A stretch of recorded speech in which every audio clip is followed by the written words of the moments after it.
Amen. So groot voorreg wat ons het om weer na die handboek, die ewige handboek van hierdie groot verlosser van ons moet kyk. Ek kan nie dink dat hy kom, die God van die univers kom en hy kom red die mens. Hy bring 'n verlossingsplan vir die mens en hy gee vir ons dit 'n handboek om in te studeer en te sien hoe hy ons kom verlos het. En ons kyk na sy werksverrigting. Nie meer onder die wet nie. Romeine 6 vers 14. Ons is nie meer onder die wet nie, maar nou onder die genade. Hierdie genade wat gekom het, toe hierdie groot God besluit het, hy kom red die mens. En hy kom en vervolmaak daardie reddingsplan deur op 'n baie indrukwekkende manier dit te kom illustreer aan die kruis van Golgotha, waar hy self die kruis dra, waar hy self die sonde op hom neem, waar hy self die verantwoordelikheid neem vir die mens. En hy dra daardie sonde en betaal die prys van sonde en dood en maak die mens vry. So dit is daarom dat Johannes 8 vers 32 en 36 sê, ken die waarheid en die waarheid sal jou vry maak. En as Jesus jou vrygemaak het, sal jy waarlik vry wees. Nog Ou Testament, Johannes is die oorgang van die Ou Testament na die Nuwe Testament. Christus nog nie gesterf nie en daarom verklaar hy dit so, as Jesus jou vrygemaak het, gaan jy waarlik vry wees. En hy het ons kom vrymaak. Hy het in ons plek kom sterf. En hy neem die hele wêreld in homself, betaal die skuld van die hele wêreld. Kan u dink hoe groot is hierdie God van die univers, dat hy die hele univers in die holte van sy hand hou. En hy kom demonstreer hoe neem hy die sonde van die hele wêreld op homself en sterf vir die sonde van die hele wêreld. En hy dra daar die kruis tot op Golgotha en word verbrysel ter wille van ons oortredinge. En hy laat ons as dit ware saam met hom sterwe. En hy staan op en skenk vir ons sy lewe. Dit is so belangrik. Hierdie verborgenheid was verborgen vir eeue en geslagte, maar is nou aan julle openbaar, naamlik Christus in jou. As Christus jou lewe is, dan kan jy nie vryer wees as wat vryheid is nie. Dit is nie moontlik nie. Jy is absoluut vry, want Christus nou jou lewe. Maar dit is om Christus toe te laat, om in jou te woon, daagliks deur jou meditasie. Meditasie van die mens werk dieselfde as 'n swangerskap. As jy nie gaan mediteer op hierdie waarhede, totdat hierdie waarheid vir jou 'n werklikheid word, dis Jesus in my, en jy sien hoe dat wonderwerke uit jou lewe begin vloei, hoe dat jou lewe begin verander deur die geloof in hierdie lewe in jou. En hoe meer jy hierdie lewe toelaat om ryklik in jou te woon, hoe gouer baar daardie swangerskap en sien die mense dat hier is iets niets in hierdie mens. Dit is nie gewoon weg nie. Dit is nie iets wat jy enige plek kan sien nie. Dit is so belangrik om hierdie realiteite te sien, om Christus ryklik in jou te laat woon, tot die mate dat jy glad niks meer op die vlees vertrou nie, maar absoluut net, maak nie saak wat die teëspoed, wat die omstandighede is nie, jy bly net vertrou op hierdie groot lewe wat vir jou gekom het. Jy mediteer op daardie kruisiging. Jy mediteer op Jesus Christus wat nou jou lewe is. Jy mediteer sy verhouding met die Vader en jy sien hoe dat hy absoluut in die hand van sy Vader is en jy begin besef dat soos Christus was, wat jy in die skrifte van sien, so is jy nou. Want hy is nou jou lewe. Daar is net een lewe, mense. Dis daarom wat hy in Efesiërs 4 sê daar is net een God, net een geloof, net een doop. Daar's net een lewe, die lewe van Jesus Christus. Dis die kerk is net een kerk. Daar's nie 10 of 2000, 10.000 verskillende kerke nie. Nee, dis net een kerk. Die ware gelowiges, hulle wat glo dat Christus hulle lewe is. Sonder dat Christus jou lewe is, het jy geen lewe nie. Hy is die lewe wat God na die aarde gestuur het vir die mens. Die reddingsboei wat hy gestuur het. Dit is so belangrik. Luister net 'n bietjie na Romeine 5. Ek lees so, ek dink ek gaan so van vers 15 af lees, want dit is baie belangrik. Hy sê, maar dit is met die misdaad nie soos met die genadegawe nie. Want as deur die misdaad van die een baie gesterf het, veel meer het die genade van God en die gawe van genade van die een mens, Jesus Christus, vir baie oorvloedig geword. Jy sien, deur een sonde is die mensdom in sonde gedompel. Maar baie groter is die redding wat gekom het in Christus Jesus. Nou gaan hy aan in vers 16, hy sê, en nie soos deur die een wat gesondig het, is die gawe nie, want die oordeel was uit een tot veroordeling, maar die genadegawe is uit baie misdade tot die vryspraak. Uit baie misdade tot die vryspraak, dis wat God kom doen het.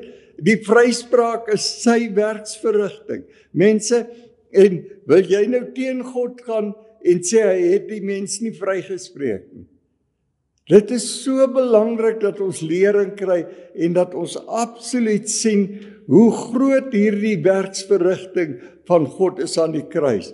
Hy het ons kom vryspreek vir tyd en ewigheid. Maar jy kan dit net verkry deur geloofsoortuiging. Jy moet glo, jy moet daarop mediteer, jy moet dit glo en dit word vir jou 'n werklikheid. Sonder geloof, Hebreërs 11 vers 6, sonder geloof geen manier om God te behaag nie. Dit is so belangrik, mense, dat ons absoluut inkyk en absoluut hierdie vryheid sien wat hierdie groot God kom verwerk het. Luister nou na vers 17. Hy sê, wat as ten gevolge van die misdaad van die een, die dood geheers het, die misdaad van Adam geheers het nou in die wêreld.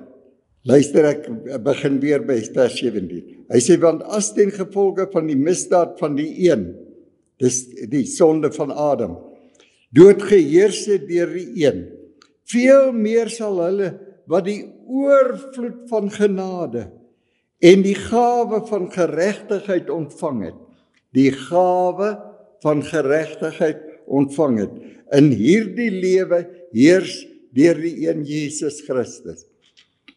As jy aanvaar wat aan die kruis van Golgotha gebeur het, nou dit word wyd beskryf in die skrifte. 'n Mens kan dit nie mis nie. Jy moet sien, dis 'n gawe wat God aan jou kom skenk het, die vryspraak. Hy het jou absoluut kom vryspreek en jou die gawe van geregtigheid gegee. Nie net vrygespreek nie, jou die gawe van geregtigheid geskenk. Luister net daarna. 2 Korintiërs 5 ek gaan so van vers 20 af lees. Hy sê ons tree dan op as gesandte om Christus wil, asof God deur ons vermaan, een ander vertaling sê deur ons pleit. Ons bid julle om Christus wil, laat julle met God versoen, want hy het hom wat geen sonde geken het nie, Jesus Christus wat geen sonde geken het nie, sonde vir ons gemaak, sodat ons kan wees die geregtigheid van God in Christus Jesus. Dis die geregtigheid wat hy aan ons geskenk het. Dis so belangrik dat ons die skrifte in konteks sien en dat ons sien hoe dat dit nie net die vryspraak is wat gekom het nie, maar hoe dat die hele realiteit van die groot verlossingsplan van God vervolmaak was aan die kruis.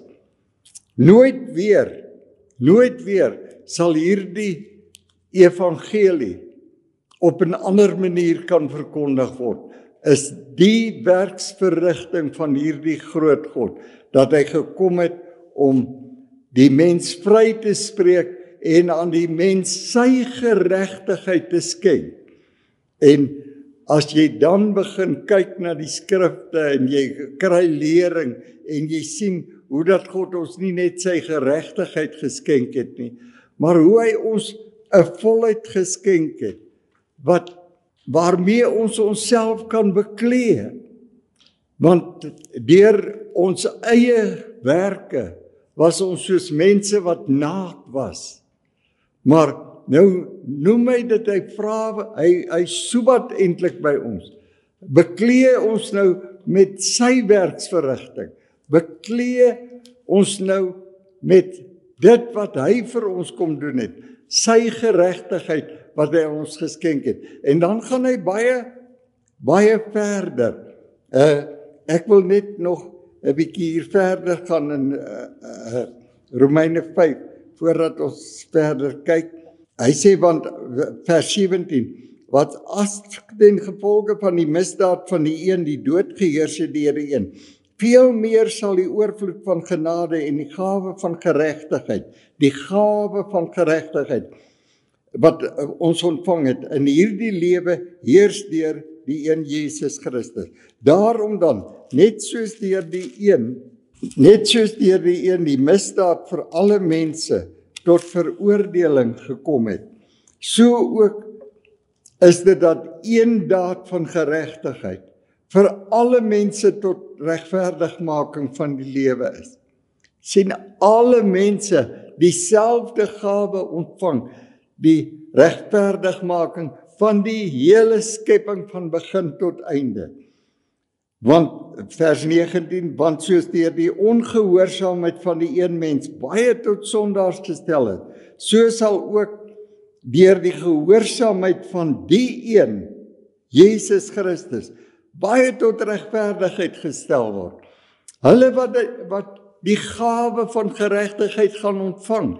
Jy sien, as jy nie die gawe van jou vryspraak aanvaar nie, as jy nie die gawe van geregtigheid ontvang nie, dan verloor jy en jy begin nie besef dat alle gawes wat ooit gekom het gekom van hierdie groot God van die hemel, wat deur sy liefde gedring was,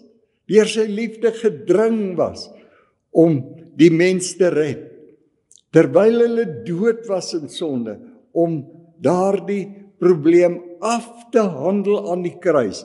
En soos daardie probleem afgehandel is aan die kruis, bly daar nou net een realiteit oor.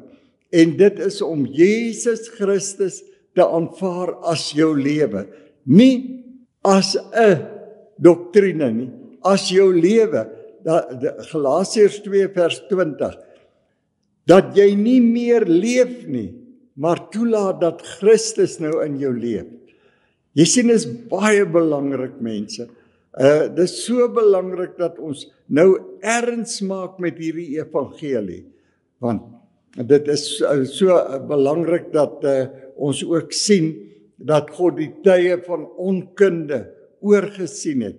Dit is Handelinge 17 vers 30, dink ek. Sê dat God die tye van onkunde oorgesien, maar wil nou hê dat alle mense tot die kennis van die waarheid kom. En dit is daarom wat dit so belangrik is dat ons in die skrifte bly, sonder dat jy die geskenke wat in die skrifte beskryf word, aanvaar, het jy geen reg op heiligheid, geregtigheid, verlossing van sonde nie. Jy het nie reg daarop nie. Jy moet dit aanvaar wat God vir jou gedoen het, en nie wat jy vir God moet doen nie.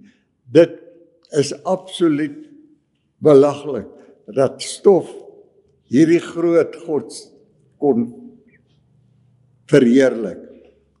Dit was so 'n patetiese godsdienst, dit wat deur die wet gekom het, en dit kon nooit werk nie, en dit is bewys deur die hele Ou Testament, en hoe Christus die wet moes kom vervul het, sodat ons almal in 'n vryheid kan staan, dit wat hierdie groot God vir ons kom doen het. Dit is, mense, as daar 'n behoefte is in die wêreld vandag, is dat elke mens die evangelie moet ken. Elke mens moet weet dat God het hom waarlik lief, en God het in sy doen en late hom vrygespreek en hom begin verseël met die Heilige Gees van belofte, sodat hy absoluut in God se werksverrigting kan vertrou, en absoluut op God vertrou wat hom kom red het. Hy is die redder, om hom te vertrou en absoluut daarin te wandel, dag na dag. Dit is absoluut die begin en die einde van die evangelie. Dit is so belangrik dat ons daarby sal bly. Ons lees byvoorbeeld in 1 Korintiërs 1 vers 30. Luister net hoe mooi. Ek dink ek wil eers 1 Korintiërs 1 is baie belangrik om die hele skrif in konteks te sien. Want hier in vers 5, luister net hoe begin hy. Ek gaan van vers 3 af lees. Hy sê, genade vir julle en vrede van God ons Vader en die Here Jesus Christus. Ek dank my God altyd vir julle, vir die genade van God wat aan julle in Christus gegee is, dat julle in alle opsigte in hom ryk gemaak is, in elke woord en alle kennis, soos die getuienis van Christus bevestig is onder julle. Wat is hierdie getuienis van Christus? Wat is hierdie getuienis wat hy dra op die oomblik dat hy na die aarde gekom het om sy Vader se doel te vervul? Hy kom om die aarde te red. En nou is dit sy getuienis. Dit is so belangrik om na die 14 boeke van Paulus te kyk, waar hy die absolute werklikheid van die kruis uitspel en sien hoe dit gebeur het. Dit is die boeke wat jy selde of ooit sal hoor dat mense dit aanhaal. Dit is so belangrik, want luister net wat sê vers 17 van die 1 Korintiërs. Hy sê, want Christus, dis Paulus wat nou hier skryf, hy sê, want Christus het my nie gestuur om te doop nie, maar om die evangelie te verkondig. Wat is die evangelie? Die blye boodskap, dat Jesus Christus was gestuur as 'n redder vir die wêreld, en hy het gekom vir een enkele doel, om die sonde van die wêreld weg te neem en die mens weer aanvaarbaar te maak vir God. En die enigste voorwaarde daaraan is dat hulle sal glo. Sonder geloof onmoontlik om God te behaag. My volk gaan verlore weens 'n gebrek aan kennis. Dit is so belangrik dat ons in hierdie realiteite sal inkyk. Nou luister vers 17, hy sê, want Christus het my nie gestuur om te doop nie, maar om die evangelie te verkondig, nie met wysheid van woorde nie, sodat die kruis van Christus nie verydel mag word nie. So maklik, begin jy weer oor die afgehandelde werk van God in Christus Jesus. Begin jy dit weer aanhaal, sonde, ongeregtigheid, dit wat hy in die diepte van die see gewerp het, dit begin jy aanhaal, en jy verydel die kruis, jy maak dat mense nie die kruis kan verstaan nie, want redding het aan die kruis gekom, volmaakte redding vir elke mens, as hy dit kan glo en aanvaar, en geloof verander elke mens tot in die diepste van sy wese, en dis daarom wat mense aangemoedig moet word om die waarheid te ken en so die vryspraak te bekom. Dit is so belangrik. Nou luister verder. Hy sê, want die woord van die kruis is wel dwaasheid vir die wat verlore gaan. Maar vir ons wat gered word, is dit die krag van God. Dis die krag van God wat die kruisiging in werking gestel het. Dis God wat die mens kom red het. En as hy 'n mislukking gemaak het, is die mens verlore. Maar hy het 'n 100% vir sukses veroorsaak. Maar elke een moet dit net aanvaar, soos wat God dit vir hom geskenk het, anders verloor jy alles, en jy gaan net verlore weens 'n gebrek aan kennis. En dit is so belangrik. Luister nou verder, hoe verduidelik die 1 Korintiërs 1, dis nog net dieselfde hoofstuk, hoe verduidelik hy in die 30ste vers. Hy sê, maar deur God, nie wat jy gedoen het nie, wat hierdie groot God kom doen het, deur God is julle in Christus Jesus, wat vir ons geword het, nie iets wat ons moet word nie, hy het dit vir ons geword, ons wysheid uit God, 'n wysheid wat die wêreld nie kan verstaan nie. Hoe kan jy verstaan dat jy nie meer kan sondig nie? Hoe kan jy verstaan dat jou gees nou verseël is met die Heilige Gees van belofte, dat geen sonde ooit weer in jou gees kan indring nie, dat jou gees vir jou kosbaar geword het, dat jy weet dat hierdie gees is verseël met 'n ewige erfdeel in die hemele. En luister nou verder, hy het vir jou wysheid uit God geword, en geregtigheid, sy geregtigheid, dit wat ons na gekyk het, 2 Korintiërs 5 vers 21, en heiligmaking.